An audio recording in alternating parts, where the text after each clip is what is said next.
আজ আমি আপনাদেরকে সবার ফেভারিট আর সব থেকে সিম্পল সবজির রেসিপি করে দেখাবো, যার নাম হলো ভেন্ডি মশালা কারি। এই রেসিপিটি একবার হলেও ট্রাই করে দেখুন। যারা ভেন্ডি খেতে পছন্দ করেন না তারাও এই ভেন্ডি চেটেপুটে খাবেন। তো চলুন বেশি দেরি করবো না, শুরু করছি আমার আজকের রেসিপি। হ্যালো ফ্রেন্ডস, আমি পিনু, কুক উইথ পিনুতে আপনাদের সবাইকে স্বাগত। সবার প্রথমে আমি এখানে 500 গ্রাম কচি ভেন্ডি নিয়ে নিয়েছি। এবার আমি ভেন্ডিগুলোকে কেটে নেব। তার জন্য সবার প্রথমে ভেন্ডির সামনের ও পেছনের অংশটাকে এইভাবে কেটে নিতে হবে। তারপর ভেন্ডিটাকে 3 ভাগে কেটে নিতে হবে। আপনারা যদি বড় ভেন্ডি কাটেন তো 3 ভাগে কাটবেন, আর যদি ছোট ভেন্ডি কাটেন তো 2 ভাগে কাটবেন। বেশি ছোট ছোট করে কাটবেন না।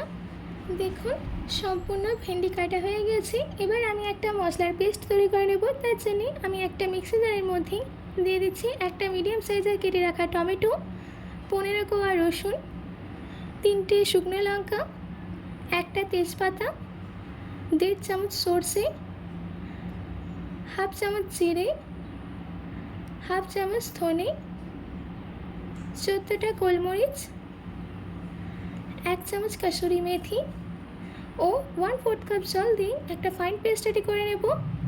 দেখুন আমাদের এখানে পেস্টটা রেডি হয়ে গেছে। এবার আমি চলে যাচ্ছি রেসিপিতে। আমি একটা কড়াইতে দিয়ে দিচ্ছি 5 চামচ সরষের তেল। তেল গরম হয়ে গেলে দিয়ে দিতে হবে কেটে রাখা ভেন্ডি।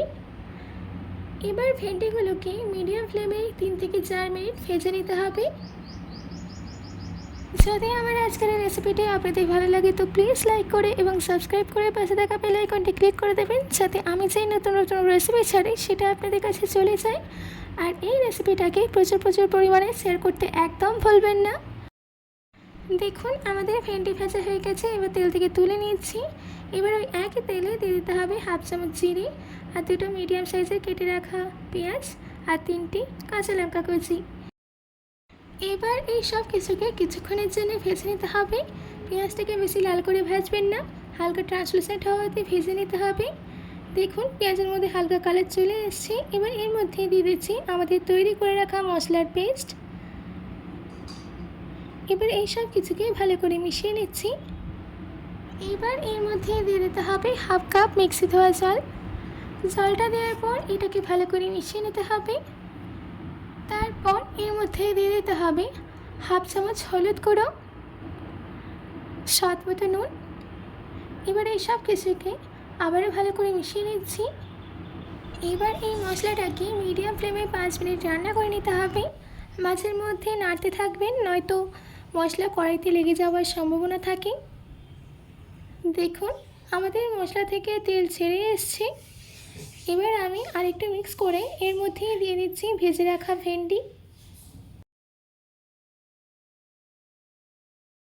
এবার এই ভেন্ডিগুলোকে মশলার সঙ্গে ভালো করে মিশিয়ে নিতে হবে। এবার গ্যাসের ফ্লেমটাকে মিডিয়ামেতে রেখে 3 মিনিট ভেন্ডিটাকে মশলার সঙ্গে রান্না করে নিতে হবে। দেখুন ভেন্ডিটা মশলার সঙ্গে ভালো করে কোট হয়ে গেছে। এবার গ্যাসের ফ্লেমটাকে অফ করে দিচ্ছি। এবার গরম গরম সার্ভ করে নিন ভেন্ডি মশালা কারি। আশা করছি আমার আজকের এই রেসিপিটি আপনাদের ভালো লেগেছে। বাড়িতে এটি অবশ্যই ট্রাই করবেন ও কমেন্ট করে জানাবেন যে কেমন হয়েছে। আজকের মতো এটুকু, আবার দেখা হচ্ছে অন্য কোনো রেসিপি নিয়ে। ভালো থাকবেন, সুস্থ থাকবেন। ধন্যবাদ।